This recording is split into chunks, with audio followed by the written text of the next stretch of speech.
Hello, ഇന്നും വൈകുന്നേരമായപ്പോൾ ഞങ്ങൾ വെറുതെ ഒന്ന് നടക്കാറിറങ്ങിയതാണ്. ഇപ്പോൾ ഈവനിങ് ടൈമുകളിലൊക്കെ ഞങ്ങൾ വെറുതെ ഇങ്ങനെ നടക്കാറുണ്ട്.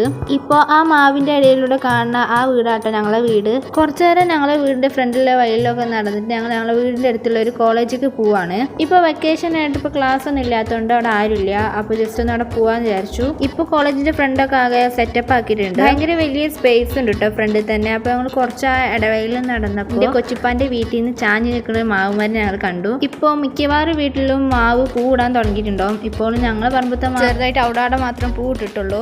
അപ്പോൾ ഞങ്ങൾ കൊച്ചുമാരോട് ചോദിച്ചിട്ട് ഒരു 5-6 മാങ്ങകൾ പൊട്ടിച്ചു ഉപ്പും മുളകിട്ട് തിന്നാൻ. പറമ്പത്തെ മാവ് ഇപ്പോൾ പൂവിടാൻ തുടങ്ങിയിട്ടുള്ളൂ. കൊച്ചിപ്പാടത്ത് ഈ മാവ് കുറച്ച് മുന്നേ തന്നെ പൂവിടാറുണ്ട് കേട്ടോ. അവിടെ കുറച്ച് പൈപ്പുകൾ കണ്ടിട്ടുണ്ടായിരുന്നു. ആ പൈപ്പുകളിൽ ഏറ്റവും വലിയ പൈപ്പ് ഇട്ടാട്ടോ ഞങ്ങൾ ഈ മാങ്ങ പൊട്ടിച്ചത്. കോളേജിന്റെ ഉള്ളിലേക്കൊന്നും ഞങ്ങൾ കയറി നോക്കിയില്ല. അവിടെ കോണി ഉണ്ടപ്പോൾ അതിന്റെ മേലേക്ക് കയറി ഒന്ന് നോക്കി അവിടെ എന്താച്ചും നോക്കാൻ വേണ്ടിയിട്ട്. പക്ഷെ അവിടെ ഒന്നും ഉണ്ടായിരുന്നില്ല. ഈ കോളേജ് ഇപ്പോൾ പണി നടക്കുകയാണ്. ഇതിന് മുന്നേ ഇത് പണിയെടുക്കുന്ന ടൈമിൽ ഞങ്ങൾ ഇതിൻ്റെ ഉള്ളിലൊക്കെ കയറി നോക്കിയിട്ടുണ്ടായിരുന്നു. കുറച്ച് മുന്നൊക്കെ ഞങ്ങളെ കസിൻസാളായിട്ട് ഞങ്ങൾ ഇവിടെ കളിക്കാൻ വരാറുണ്ടായിരുന്നു. അന്ന് ഇവിടെ ഇന്റർലോക്ക് ഒന്നും ഇട്ടിട്ടുണ്ടായിരുന്നില്ല. ഇവിടെ ഒരു ചെറിയ മൂലക്കായിട്ട് ഒരു പാർക്ക് ഉണ്ടായിരുന്നു. ആ പാർക്ക് പോയിട്ടാട്ടോ ഞങ്ങൾ കളിച്ചിരുന്നത്. ഇപ്പൊ ആ പാർക്കൊന്നും ഇല്ല. ആ പാർക്കൊക്കെ അവർ അവിടെ നിന്ന് മാറ്റിയിട്ടുണ്ട്. ഈ കോളേജിന്റെ ബാക്കിലായിട്ട് ഒരു വലിയ പാടാട്ടോ. മഴക്കാലൊക്കെ ആകുമ്പോൾ ഇവിടെ നല്ലോണം വെള്ളം പൊന്തും. ഇവിടെ ഇപ്പൊ കുറച്ചധികം കൊണ്ട് പണി നടക്കാനുണ്ട് കേട്ടോ. ഇതാണ് കോളേജിന്റെ ഏകദേശമൊക്കെ ഒരു രൂപം. കുട്ടികൾക്ക് കളിക്കാനായിട്ട് ഇവിടെ സ്വിമ്മിംഗ് പൂളും പിന്നെ സ്കേറ്റിങ്ങിന്റെ സ്ഥലങ്ങളൊക്കെ ഉണ്ട്. അതൊക്കെ കണ്ടിട്ട് ഞങ്ങൾ വീട്ടിലേക്ക് പോന്നു. വീട്ടിലേക്ക് എത്തിയപ്പോൾ അയിലും ഇവിടെ തുണികൾ എടുത്തു വരാൻ പറഞ്ഞിട്ടുണ്ടായിരുന്നു.